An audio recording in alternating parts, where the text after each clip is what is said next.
Story 1. The Watcher in the Woods, a family's peaceful getaway turns into a nightmare. The Henderson family was looking forward to their much-needed summer vacation at a remote lake house in Michigan. The rental listing had promised serenity, a private dock, and breathtaking views of the dense pine forest surrounding the lake. The first few nights were peaceful, until their 10-year-old son, Jake, mentioned seeing a man standing in the woods just beyond the dock. He described him as too tall with hollow eyes.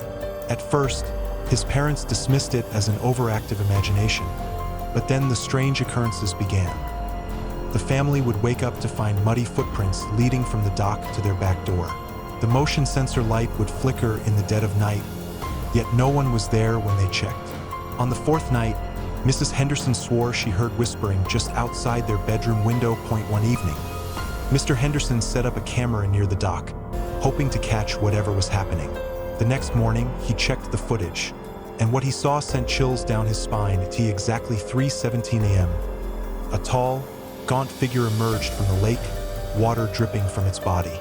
It didn't walk, it glided across the dock. Its hollow eyes stared directly into the camera, as if aware it was being watched.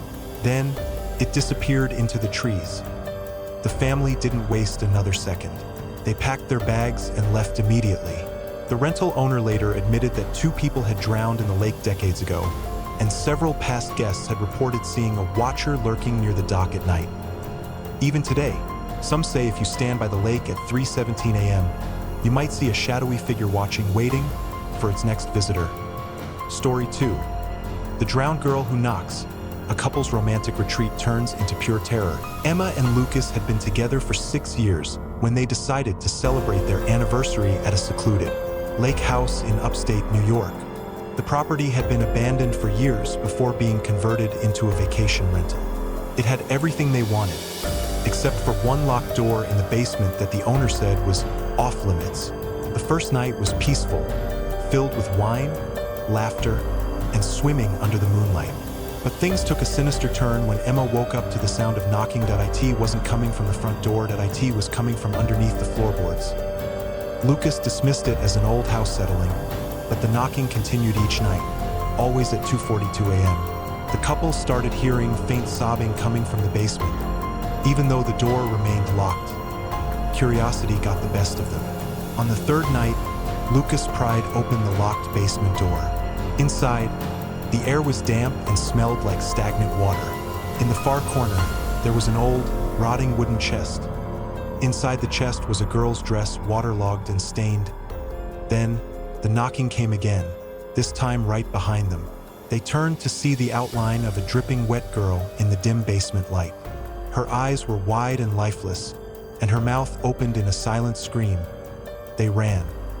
The next morning, they packed up and left without a word. Later, they discovered a horrifying truth. A young girl named Rebecca Montgomery had drowned in the lake 50 years ago. Her body had been found locked inside that very basement chest, her fingernails broken from trying to scratch her way out. The owner refused to talk about it. The only thing he admitted was that every guest who heard the knocking at 2:42 a.m. never stayed beyond the third night. Story 3. The Stranger Under the Dock. A group of friends stumble upon something they shouldn't have. In 2018, for college friends, Mark, Jessica, Danny, and Olivia rented a small cabin by an isolated lake in Oregon. They planned a weekend of drinking, swimming, and campfire stories. But the real horror was waiting for them beneath the dock. On their first night, Olivia took a late-night swim. As she dangled her feet in the water, she felt something graze her leg. Thinking it was just a fish, she ignored it. Then, something grabbed her ankle. She screamed and scrambled onto the dock. The others rushed to her side, but nothing was there. The lake was calm, the water still. Olivia refused to swim again. The next morning, Mark found something disturbing. A set of human handprints on the wooden planks of the dock, leading from the water to where Olivia had been sitting. They looked fresh, as if someone had pulled themselves out of the lake. Later that night, they started hearing wet footsteps slapping against the dock. When they shone their flashlight, there was no one there. The footsteps stopped right behind them. In a panic, they decided to leave. As they packed up, Danny made a final chilling discovery. a set of eyes staring at them from beneath the dock. A pale, bloated face with blackened lips and hollow eyes watched them in the moonlight. Then, it vanished into the darkness. After researching the area, they found out that multiple people had drowned in that lake over the past century. Some were never found. Locals believe the spirits of the drowned victims lurk beneath the dock, waiting for someone foolish enough to dip their feet in the water after dark.